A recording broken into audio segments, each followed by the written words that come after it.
ঠিক কিনা? দেখেন, যেখানে হিন্দু লোকটাও আমার ভাই, বৌদ্ধ লোকটাও আমার ভাই, খ্রিস্টানও আমার ভাই, সেখানে আমরা মুসলমানরা একসাথে এক টেবিলে বসতে পারি না। কিন্তু আমাদের নবী এক, আমাদের কোরআন এক, আমাদের কাবা এক, আমাদের মদিনা শরীফ এক। চিল্লায় বলেন ঠিক কিনা? আমাদের প্রভু এক, এক নবীর উম্মত, জীবন বিধান এক, ওই শিবানী কোরআন। আমাদের প্রভু এক, এক নবীর উম্মত, জীবন বিধান এক, ওই শিবানী কোরআন। তবে কেন এক নও হে মুসলমান, একে হও করিয়া আহ্বান। ঠিক কিনা? বাইতুল্লাহ এক, মদিনা শরীফ এক, উহুদ পাহাড় এক, বদরের মাঠ এক। ঠিক কিনা?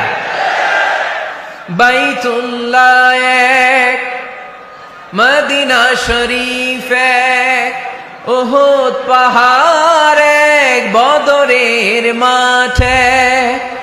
একটা তো জীবন আর মরণ যে একটাই, এক সাথে মিলে মিশে একটাই প্রাণ।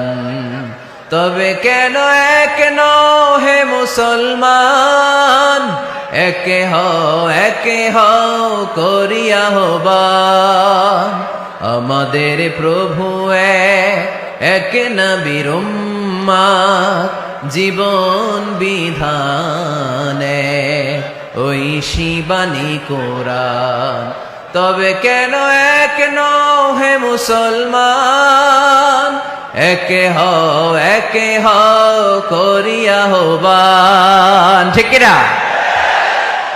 সবাই আমরা এক, ঐক্যবদ্ধ থাকতে হবে। সীসা ঢালা প্রাচীরের মতো বিশ্বনবী এসেছেন মিলাতে, বিষ্ণু ইসলাম আলাদা করতে আসেন নাই। আমরা আলাদা করতে পছন্দ করি, আছে না নাই? শুরুতেই জিজ্ঞেস করি, তুই কোন পীরের মুরিদ? কোন পীরের মুরিদ? কোন ইসলামিক দল করেন? বিএনপি না আওয়ামী লীগ, জামাত না জাতীয় পার্টি? আছে না নাই? ভাগাভাগি। আল্লাহর হাবিব সাল্লাল্লাহু আলাইহি ওয়াসাল্লাম মানুষকে মানুষ হিসেবে মর্যাদা দিতেন। এক ইহুদির লাশ দেখে আল্লাহর হাবিব দাঁড়িয়ে গেলেন। সাহাবারা বললেন, ইন্নাহু ইয়াহুদি ইয়া রাসূলুল্লাহ। আপনি দাঁড়িয়ে গেলেন যে এটা তো ইহুদির লাশ, কার লাশ? আল্লাহর হাবিব সাল্লাল্লাহু আলাইহি ওয়াসাল্লাম বললেন, আওয়ালাইসাত নাফসান, এটা কি মানুষ না? হোক না ইহুদি, হোক না আস্তিক আর নাস্তিক, এটা তো মানুষ। আমি মানুষকে সম্মান করেছি। আওয়াজ করে পড়েন সুবহানাল্লাহ। আল্লাহ রাসূল সাল্লাল্লাহু আলাইহি ওয়াসাল্লাম মানুষকে মানুষ হিসেবে কনসিডার করতেন। আমরা আজকাল মানুষকে মানুষ হিসেবে কনসিডার করি না। আমার সবচেয়ে বড় পরিচয়, আমি মুসলিম। কোন পীরের মুরিদ ওইটা পরে, কোন দল করি ওইটা পরে। সবাই